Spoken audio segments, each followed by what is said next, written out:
हारून साहब, अगर ये महज इत्तेफाक ही है कि एक अहम तकर्रुरी के वक्त पर ही खान साहब का लॉन्ग मार्च पिंडी पहुंचेगा? मेरा ख्याल है, मुझे याद नहीं पड़ता कि ये उस वक्त इशू था या नहीं था, but this is one of the issues. और मेरा ज़ाती ख्याल तो ये है, जिस तरह के इशारे मिल रहे हैं कि तकर्री शायद ज़्यादा इम्कान ये कि मुतनाज़ा ना हो। उसकी वजह ये है कि किसी ने ज़रूर नवाज शरीफ साहब को समझाया होगा कि 3 तकर्रियाँ आप 100% आपके मर्जी से हुई। पहली दौर में तो इनके दौर में 5 हुई, तो उनमें उनका मशवरा तो था, तो हर दफ़ा आपको प्रॉब्लम ही नहीं हुआ। वो तो देखिए ना, जब मैंने आप कई दफ़ा ये वाक़या बताया है कि जब कैनी साहब ने मुझसे कहा कि आर्मी चीफ होता है।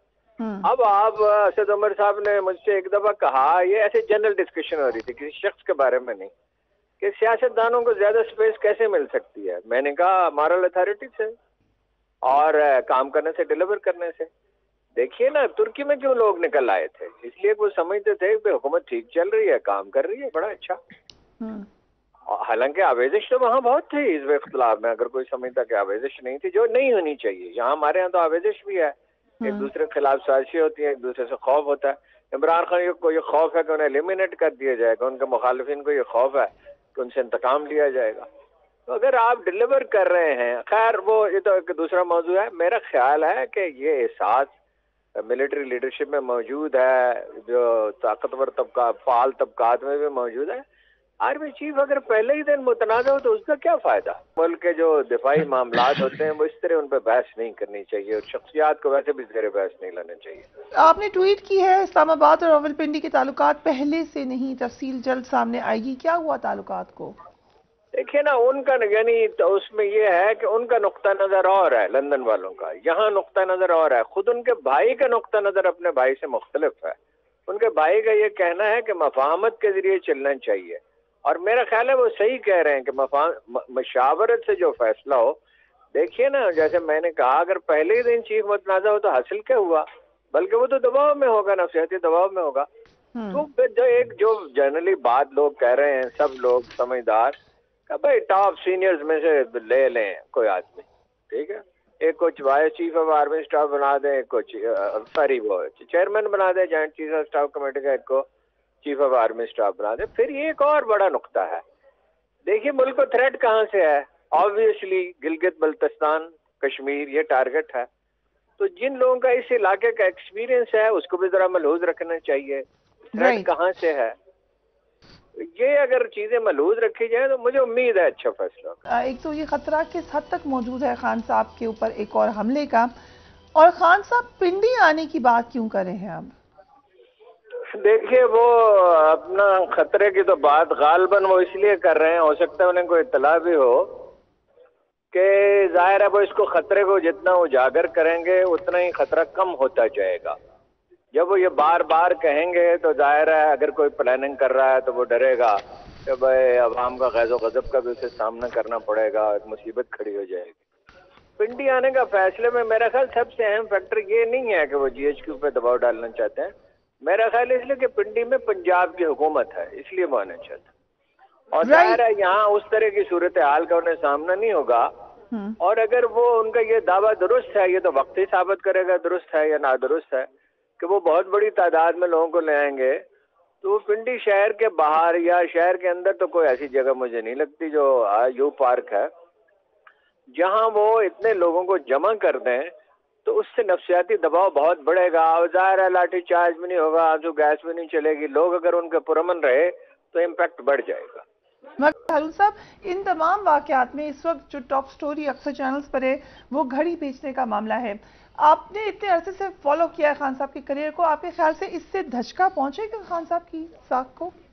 देखिए, एक वक्त आता है जब हीरो को कोई चीज डैमेज नहीं करती। पहली बात तो ये है कि अगरचे उन्हें नहीं लेनी चाहिए थी घड़ी, वो उन्होंने ली, उन्होंने कहा सड़क पे पैसे खर्च कर दिए फलां चीज़। वो मुसलसल शिकायत कर रहे थे मेरी तनख्वाह बहुत कम है। ज़ाहिर है 2 लाख रुपए में वज़ीर-ए-आज़म का घर तो नहीं चल सकता जब वो सारे अखराजात जाती करे। न लेते तो अच्छा था, लेकिन उन्होंने किसी कानून की खिलाफ वर्जी नहीं की है। ये एक बड़ी वेल प्लान्ड स्कीम थी, और इसलिए थी कि शहबाज शरीफ साहब उधर मुकदमे में फंस गए, उधर लंदन में परफॉर्मेंस कोई थी नहीं, महंगाई बढ़ रही थी, चीफ ऑफ आर्मी स्टाफ, ये तवज्जो हटाने की एक सोची समझी स्ट्रेटजी थी। मैं फिर कहता हूँ नहीं लेनी चाहिए थी घड़ी। لیکن کیا قیامت آ گئی، پھر وہ اس کی قیمت بتا رہے 1 ارب 2 ارب روپے. خدا کا شکر ہے کوئی 300-400 ارب تک نہیں پہنچی، ہو سکتا ہے کوئی کہتا $3 بلین کی تھی. یہ کوئی ایشو نہیں ہے. 1192 چیزیں لی شوکت عزیز نے، ضیاء الحق نے بھی لی، کوئی ایسا نہیں ہے. خود نواز شریف کاریں تک لے گئے، زرداری صاحب لے گئے.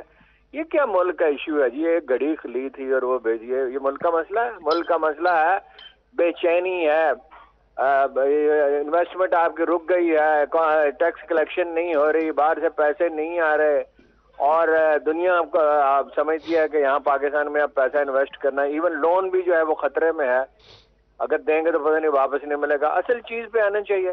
یہ جو سیاسی جماعتوں میں الزام تراشی کا اور گالم گلوچ کا کلچر ہے، اس کے سب ذمہ دار ہیں، کوئی ایک نہیں، سب ذمہ دار. سو علی محمد خان صاحب، کیوں راولپنڈی آنے کا فیصلہ کیا ہے خان صاحب نے؟ ایک وجہ ہارون صاحب نے بتائی ہے، لیکن آپ کی جماعت اس پہ متفقہ رائے ہے کہ راولپنڈی ہی آنا چاہیے اس لانگ مارچ کو؟ بسم اللہ الرحمن الرحیم، اللہم صلی وسلم وبارک علی سیدنا محمد.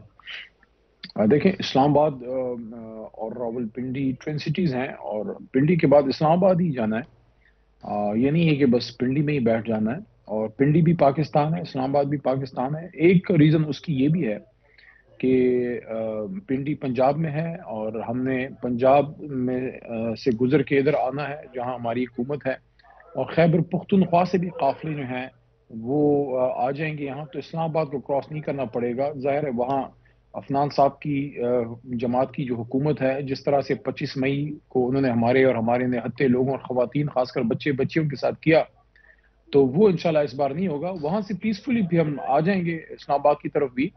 اور دوسرا جو بڑا اہم نقطہ ہے وہ یہ ہے کہ حکومت کی طرف سے اور ان کے چند حواریوں کی طرف سے یہ بات کی گئی کہ یہ آرمی چیف کے حوالے سے مارچ ہے اور پریشر ٹیکٹکس ہیں، فلانا ہے. تو اگر آرمی چیف کے حوالے سے یہ مارچ ہے تو پھر تو یہ مارچ پرسوں یا کل یا آج بالخصوص ختم ہو جانا چاہیے تھا، کیونکہ عمران خان صاحب نے تو کلیئر بات کر دی، پہلے دن سے کر رہے ہیں، لیکن کلیئرلی دوبارہ کی کہ ہمارے لیے سارے قابل قبول ہیں. اور ہمارا یہ ابھی کی ہے خان صاحب نے، آپ بالکل ٹھیک کہہ رہے ہیں. خان صاحب نے کہا ہے کہ اب ہم صرف ول ویٹ اینڈ واچ، لیکن اس سے پہلے خان صاحب کچھ اور کہتے رہے. نہیں، آج انہوں نے یہ بات کی، اس سے یہ مارچ کے شروع کے دنوں میں، بلکہ اس سے بھی شاید پہلے یہ بات کی تھی کہ میرا کوئی فیورٹ نہیں ہے. میں صرف خان صاحب نے کہا کوٹ ان کوٹ کہ میرا کوئی فیورٹ نہیں ہے، میں صرف یہ چاہتا ہوں کہ میرٹ پہ اپوائنٹمنٹ ہو.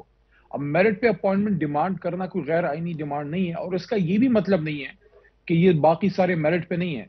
صلاحیت سب میں ہوتی ہے. یہ ہارون رشید صاحب بیٹھے ہیں، یہ میرے سے بہت بہتر اس کو جانتے ہیں کہ جو لیفٹنٹ جنرل کے عہدے پہ پہنچتے ہیں ساروں میں صلاحیت ہوتی ہے، لیکن مختلف حالات میں کسی کی صلاحیت کسی خاص چیز پہ اسپیشلٹی ہوتی ہے، اور کوئی ان میں زیادہ بہتر بھی ہو سکتا ہے. تو وہ پھر رسپانسبلٹی آتی ہے پی ایم پہ، وزیر اعظم پہ، کہ ان میں سے ان بہتر لوگوں میں سے بہترین کی وہ سلیکشن کرے. اب اچھا، یہ جب بات آ گئی ہے، عمران خان صاحب نے جب کہہ دیا کہ میرے لیے سارے قابل قبول ہیں اور میرا کوئی فیورٹ نہیں ہے، تو پھر تو مارچ کو ختم ہو جانا چاہیے. مارچ تو چل رہا ہے، اس کا مطلب ہے کہ مارچ کے مقاصد کچھ اور ہیں. مارچ کے اغراض و مقاصد سمپلی یہ ہیں کہ یہ امپورٹڈ حکومت جو ہے یہ فیصلہ سازی میں جلدی کرے اور الیکشن کی طرف ہم جائیں. اور یہ ملک افورڈ نہیں کر سکتا اس امپورٹڈ رجیم کے ساتھ اگلے اکتوبر تک ویٹ کرنا. ہمارا یہ خیال ہے کہ ہمیں ارلی الیکشن کی طرف جانا ہے، ابھی بھی کافی لیٹ ہو گیا ہے. تو بیسک مقصد ہمارا وہی پولیٹیکل ہے. یہ الزام خود ہی ختم ہو گیا جب عمران خان صاحب نے یہ بات کر دی کہ ہمارے لیے سارے قابل قبول ہیں، کوئی ان کا فیورٹ نہیں ہے.